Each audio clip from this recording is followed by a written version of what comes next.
That's a lot of stuff you have to really deal with and get into the Bible. It's a lot of it, a lot of stuff you have to really, mold your mind around. But in this case, the key here is Tyrus or Tyre. So you have to understand it's the same place, talking about the same thing. As you can see here, this is what it basically looked like on the map. We're going to deal a lot with this place. There's a lot of history wrapped up in here. It's unbelievable, and we're going to get into it. Let's read. The Phoenicians, city of Tyre, a rich history of industry, mythology, and conflict. According to tradition, the city of Tyre was founded in 2750 BC and is considered one of the world's oldest metropolises. Think about that. For much of its history, Tyre has played an important role in the region. The Tyrians were master seafarers and explorers. By sailing around the Mediterranean, the Tyrians made contact with other civilizations and founded colonies. As a result, Tyre had a special place in a number of ancient Mediterranean communities. Greek mythology states Europa, for whom the continent of Europe was named, you see where we're going, was a Phoenician princess of Tyre who was abducted by Zeus in the form of a bull and brought to the island of Crete. On the island, Zeus revealed his identity, and Europa became the first queen of Crete. One of Europa's brothers was Cadmus, who, according to legend, brought the alphabet to mainland Greece. In addition, the Tyrians also founded colonies, the most famous of which is Rome's greatest rival, Carthage. It is believed that this city was founded by another Tyrian princess, Dido, who left Tyre to escape her evil husband. It is said that when she arrived in North Africa, she requested a small piece of land from the Berber king, Larbus, and subsequently founded Carthage. The story of Dido is most vividly portrayed in Virgil's Aeneid. So we're talking about Tyre or Tyrus, and you see how they do it. In the Bible, you got Tyrus, but it's really Tyre, Tyrus, Tyre. When you see one of the names, it's talking about the same place, a city in Phoenicia. Now, understand of course, Phoenicia is basically, modern day, today is Lebanon. But we understand this is where Europa comes from, which Europa gives us Europe. So again, you see where we are headed. We're talking about Europe. We're talking about the Europeans. Huge history going on here that we're going to get into. So understand of course, this land, didn't belong to the Phoenicians. You got to understand what the Phoenicians is. This was clearly part of Egyptian territory when you understand the Egyptian kingdom. It was part of the Egyptian empire, that land for a long time. Don't let history fool you. We're going to get into this. But it was a part of Egyptian territory. Now, the name Phoenician was given to it, by the Greeks. The Greeks is the one who named it Phoenician, or, the Phoenicians. And it comes from the Greek word phonikos. So Phoenician comes from the Greek word phonikos, which means purple people. Phonikos, purple people. So this is where we get Phoenician. What are the purple people? They call them purple people. One, I know a lot of people are going to say, well, we get so black, we can look purple. That's not it. But Phonikos or Phoenician, that purple people thing, comes from the Morax. The Morax is basically a shellfish or like a sea slug kind of sort of. Basically, it emits this purple dye that is very strong. It doesn't just wash off or come off. So a lot of people, wanted to use it because it actually got stronger in the sun, So if you use that purple dye, it actually got stronger. So this is why they call them purple people, because the people who worked in there, getting these shells out in the water, of course, the dye would cover them up and it would be like purple, when they came out.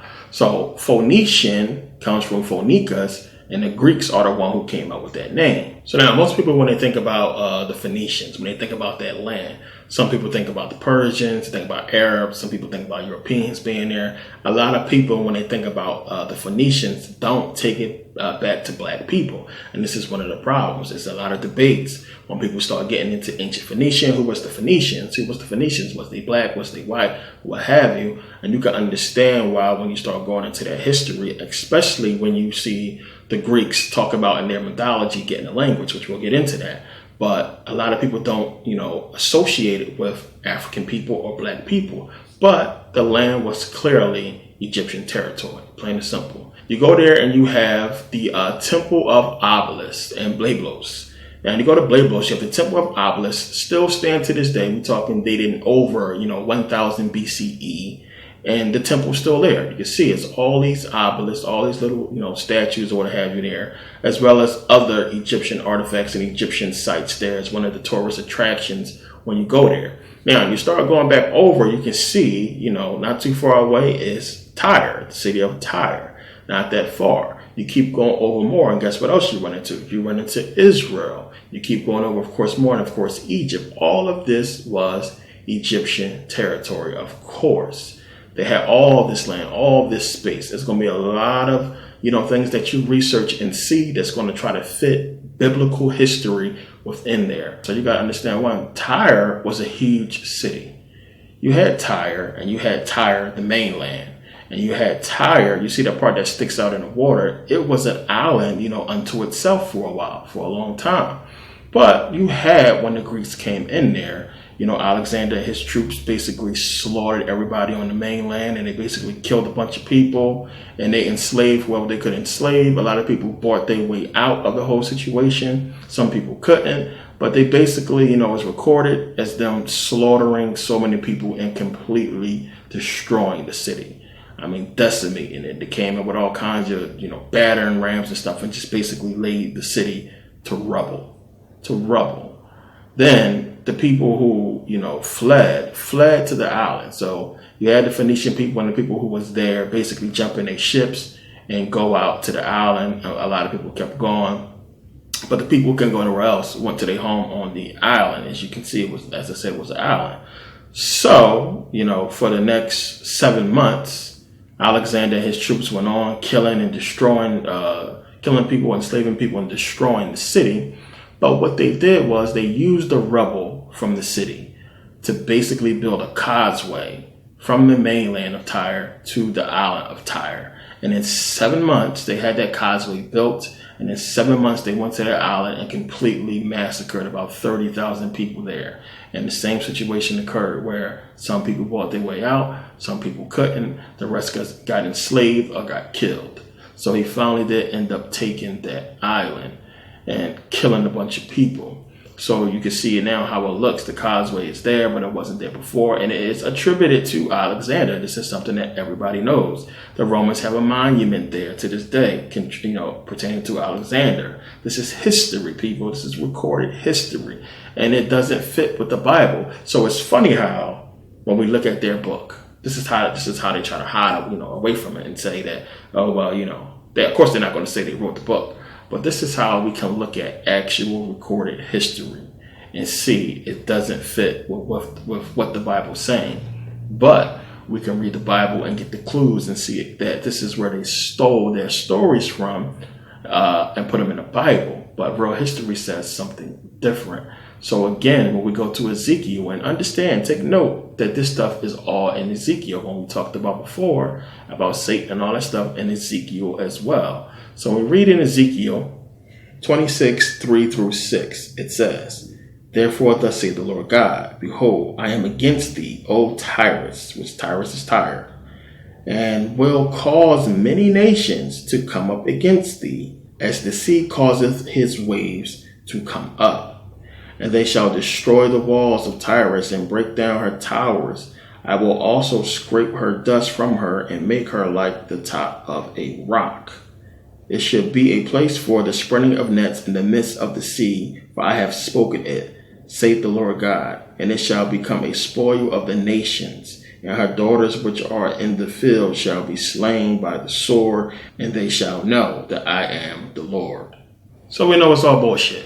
But this is how you prove that the Greeks are the ones who created the Bible. This is how you prove it. One, who else would know about this history? Now, I just told you about the story about how Tyre was laid siege by Alexander. But then you read in the Bible, in Ezekiel, them talking about, God, the Lord, basically sending nations against Tyre. Now, we know there was nations that basically came up against Tyre. I won't say many nations, it was basically two, the Persians and the Greeks. So, we know they came in, but who sent them?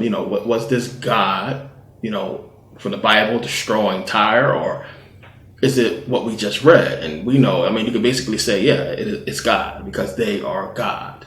Plain and simple. All they done is talking about what they did. So we know that these people basically proclaim themselves as God. That's what's hidden in the book. So it's going to get even more deeper. We're going to decipher this thing real quick using the Bible and actual history. And it's easy because the thing is, one, a lot of people read this stuff and get confused. But as I said, when you know the Bible and you know real recorded history, it's easy to break down as I'm doing right here. But again, let's go to Ezekiel again.